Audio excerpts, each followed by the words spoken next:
Welcome friends, আজকে একটা বিশেষ বিষয় নিয়ে কথাবার্তা বলতে এসেছি, সেটা হচ্ছে তালাক। তালাক ইসলামে অ্যালাউ আছে, কিন্তু এটা একটা লাস্ট অপশন হিসেবে অ্যালাউ আছে। সাধারণত ইসলাম এনকারেজ করে না তালাক দেওয়াতে, এবং বলা হচ্ছে যতগুলো হালাল কাজ আছে সবচেয়ে অপছন্দনীয় কাজ হচ্ছে তালাক। তাহলে এমন কোনো সিচুয়েশন তৈরি না হোক যেখানে তালাক হয়, ইসলাম সেরকমভাবেই পরিকাঠামোটা তৈরি করেছে।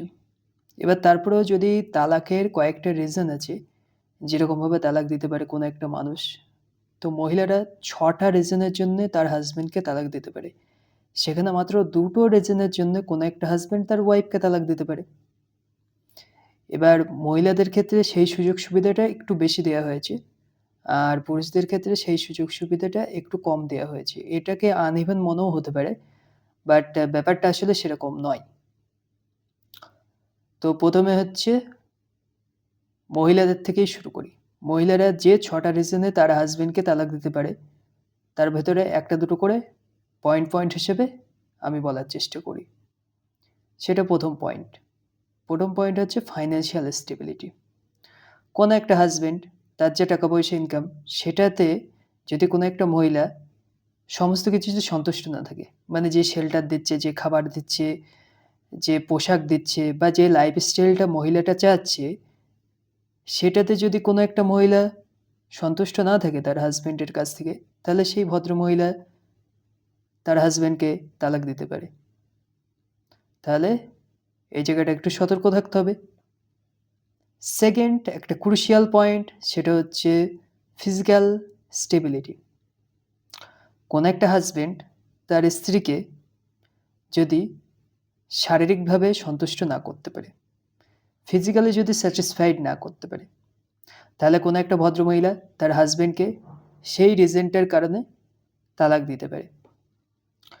এবার এটা একটা স্বাভাবিকভাবে হতে পারে যে কোনো একটা পুরুষ মানুষ আগে থেকে ইম্পর্টেন্ট, সে হচ্ছে শারীরিক চাহিদা পূরণ করার ক্ষমতার অবস্থাতেই নেই, তাহলে সেই ভদ্রমহিলা তাকে অনায়াসে তালাক দিয়ে দিতে পারে। বা একটা সুযোগও আছে, সেই ভদ্রমহিলা হচ্ছে তার সঙ্গে একসঙ্গে থাকলো, কিছুদিন চেষ্টা করলো, ডাক্তারখানায় নিয়ে যাওয়া হলো, তারপরে যদি ইমপ্রুভ না করে তাহলে হচ্ছে সে কিছুদিন পরে তাকে তালাক দিতে পারে, সেটা ৬ মাস বা ১ বছর যাই হোক। আবার একটা জিনিস এরকম হতে পারে যে কোনো একটা বর্তমানে হাজবেন্ডের দেহে একটা রোগ এসে যাওয়ার ফলে সে শারীরিকভাবে অক্ষম হয়ে পড়েছে, বা কোনো একটা অ্যাক্সিডেন্ট হওয়ার পরে সে শারীরিকভাবে অক্ষম হয়ে পড়েছে। তো এর মতো অবস্থাতেও কোনো একটা ভদ্রমহিলা যদি মনে করে যে এই অক্ষম স্বামীকে সে ছেড়ে চলে যাবে, বিয়ে কন্টিনিউ করবে না, শারীরিকভাবে সে সন্তুষ্ট হতে পারছে না, তাহলে সে তার হাজবেন্ডকে ডিভোর্স দিতেই পারে। তারপরের পয়েন্ট আমি বলছি অ্যাডাল্টারি, বা হচ্ছে পরকীয়া। কোনো একটা হাজবেন্ড যদি চিটিং করে তার ওয়াইফের সাথে, অন্য একটা ভদ্রমহিলার সাথে একটা এক্সট্রাম্যারিটাল সম্পর্কে জড়িয়ে গেল, আজকাল তো হামেশাই হচ্ছে, কারণ যেরকমভাবে সোশ্যাল মিডিয়ার যুগ এসে গিয়েছে, যে কেউ যে কারোর সাথে হচ্ছে এক্সট্রাম্যারিটাল অ্যাফেয়ারে জড়িত হয়ে যাচ্ছে। তো সেরকম একটা অবস্থাতে যদি কোনো একটা হাজবেন্ড তার ওয়াইফের কাছ থেকে হচ্ছে একদম ধরা পড়ে যায়, আর সেই ওয়াইফটা হচ্ছে যদি মনে করে যে না, আমি আর এই হাজবেন্ডের সঙ্গে থাকবে না, চিটিং করেছে, তাহলে এটা একটা ভ্যালিড রিজন হতে পারে তার হাজবেন্ডকে ছেড়ে যাওয়ার জন্য। তারপরের কারণ আরেকটা বলতে পারি, এটাও খুব ইম্পর্টেন্ট, ডোমেস্টিক ভায়োলেন্স বা অ্যাবিউজ। কোনো একটা পুরুষ মানুষ তার ওয়াইফকে সম্পত্তি হিসেবে ভেবে মারধর করতে পারে না। ইসলামে একদমই অনুমতি নেই, মারধর করা কোনো মতেই অনুমতি নেই। আমাদের নবীজির কোনো হাদিসেও এরকমটা বলে না। তো মারধর যদি করা হয়, কোনো একটা হাজবেন্ড যদি তার স্ত্রীকে মারধর করে, ডোমেস্টিক ভায়োলেন্সের মধ্যে দিয়ে যায়, ফিজিক্যাল অ্যাবিউজ করে, এছাড়া যদি ভার্বাল অ্যাবিউজ, মুখে কথাবার্তা উল্টোপাল্টা বলে, গালাগালি দেয়, অসম্মান করে, মেন্টালি টর্চার করে, ইমোশনালি অ্যাবিউজ করে, যত রকমের অ্যাবিউজ আছে, এরকম ধরনের বিভিন্ন রকমের অ্যাবিউজ যদি কোনো একটা স্ত্রীর শিকার হয়, তাহলে নির্দ্বিধায় সে স্ত্রীটা তার হাজবেন্ডকে তালাক দিয়ে দিতে পারে, কোনো অসুবিধা নেই। তারপরে আরেকটা পয়েন্ট, ৫ নম্বর পয়েন্ট হচ্ছে অ্যাবান্ডনমেন্ট, বা হচ্ছে কোনো একটা হাজবেন্ড তার স্ত্রীকে ছেড়ে চলে গেছে। মানে আগেকার দিনে বা এখনকার দিনে একটা রীতি রিচুয়াল ছিল যে হচ্ছে কোনো একটা হাজবেন্ড বিয়ে টিয়ে করার পরে বিদেশে চলে যাচ্ছে, বা হচ্ছে বহুদিনের জন্য বাড়ি ছাড়া হয়ে চলে যাচ্ছে। তাহলে এইটাতেও যদি অনেক দিন ধরে হচ্ছে বাড়ি ছাড়া হয়ে থাকে, তাহলে সেটাতেও একটা তার ওয়াইফ তার হাজবেন্ডকে তালাক দিয়ে দিতে পারে, কারণ বাড়ি ছাড়া ম্যাক্সিমাম 4 মাসের বেশি থাকতে পারবে না। সেই সময় হচ্ছে একটা হাদিসে নবীজি এটা হচ্ছে ঠিক করে দিয়েছিল। তো সেটা একটা কাহিনী আছে।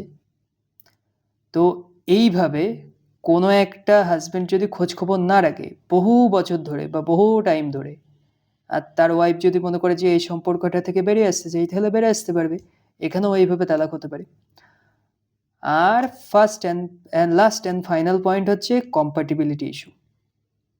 কম্প্যাটিবিলিটি ইস্যু এরকম যে কনস্ট্যান্ট যদি কনফ্লিক্ট হয়, তাদের ভেতরে একটা ঝগড়া-টগড়া লেগেই থাকছে। কোনো রকম মানসিক শান্তি নেই। দুটো মানুষ দুটো বিপরীত মেরুর মানুষ। তাদের ভেতরে কোনো মিল নেই। একদম সবসময় হচ্ছে মানে সাপে বেজিতে একটা সম্পর্ক। তো যদি এইরকম হাসব্যান্ড হয় আর এরকম ওয়াইফ হয়, তাদের যদি এরকম সম্পর্ক থাকে যেখানে সারাক্ষণ হচ্ছে ঝগড়াঝাটি হচ্ছে, তাহলে সে সম্পর্ক না টিকিয়ে রাখাই বেটার। সেখানেও একটা মানুষ হচ্ছে, দুটো মানুষ তারা হচ্ছে ডিভোর্স দিয়ে বাইরে বেরিয়ে আসাটাই বেটার।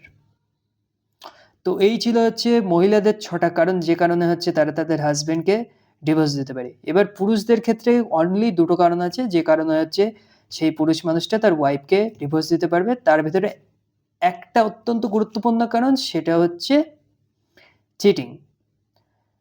সেই ভদ্রমহিলা বা তার ওয়াইফ যদি অন্য কারোর সাথে এক্সট্রা ম্যারিটাল অ্যাফেয়ারে জড়িয়ে পড়ে বা চিটিং করে, তাহলে সেই পুরুষ মানুষটা যদি তাকে হচ্ছে ধরা পড়ে যায়, তাহলে হচ্ছে তালাক দিয়ে দিতে পারে। এটা একটা ব্যাপার।